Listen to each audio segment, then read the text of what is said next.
நம்ம லைஃப்ல ஒரு விஷயத்துக்கு ஸ்ட்ரகிள் பண்ணிட்டு முன்னேறணும் அப்படின்னு இருக்கிறப்பெல்லாம் கை கொடுத்து உதவுறதுக்கு யாருமே இல்லைனாலும் கிண்டல் பண்றதுக்கு நிறைய பேர் ரெடியா நிக்கிறாங்க. ஸோ நான் வந்து என் ரீச்சை வந்து தொடவே முடியல அப்படின்னா உங்களுக்கு தான் அந்த வீடியோ. ஃபார் எக்ஸாம்பிள் நம்ம சிம்பு சாரவே எடுத்துக்கோங்களேன்.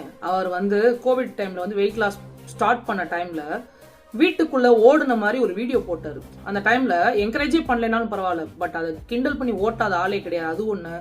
அவர் ரொம்ப வெக்ஸாய் டிப்ரெஷன்ல இருந்தப்ப அவர் பேசின பிரஸ் மீட்டை வச்சு கிண்டல் பண்ணி சிரிச்சவங்க உண்டு.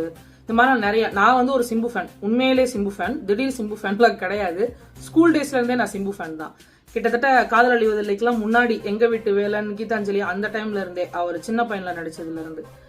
ஸோ இன்னைக்கு வந்து அவர் வந்து ஒரு சக்சஸ்ஃபுல்லான ஆக்டரா நிக்கிறாரு. நிறைய படங்கள் அடுத்தடுத்து பண்ணலைனாலுமே பெரிய சக்சஸ்ஃபுல்லான ஒரு ஆக்டரா நிக்கிறாரு. அதனாலே நிறைய பேர் கெத்தா இருக்குன்றதுக்காகவே நான் சிம்பு ஃபேன், திடீர் சிம்பு ஃபேன், ஈசப்பொந்துக்குள்ள இருந்து வந்த மாதிரி.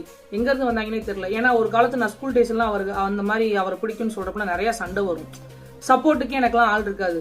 ஒரு நிறைய ஆக்டர்ஸ்க்கு ஃபேனா இருப்பாங்க. நான் சிம்பு ஃபேன் வந்து ரொம்ப கம்மியா இருப்பாங்க. நான் ஒருத்தி தான் எங்க கிளாஸ்ல எல்லாம் இருப்பேன். காலேஜ் படிக்கிற டைம்லயே அதே மாதிரி தான், ரொம்ப கம்மியா தான் இருப்பாங்க. பட் இன்னைக்கு வந்து எல்லாரும் சிம்பு ஃபேன் சொல்ற அளவுக்கு ஒரு பெரிய இடத்துக்கு போயிட்டாருல. காரணம் என்னன்னா, அவர் ஸ்ட்ரகிள் பண்ண டயத்துல யாருக்கிட்டையும் போய் ஹெல்ப் நிக்கல. அவரை மட்டும் நம்பி இன்னைக்கு பெரிய லெவலுக்கு போயிட்டாரு. அதே மாதிரி நீங்க உங்களை மட்டும் நம்பி பெரிய இடத்துக்கு போய் நில்லுங்க, அந்த உலகமே உங்களை திரும்பி பார்க்கும்.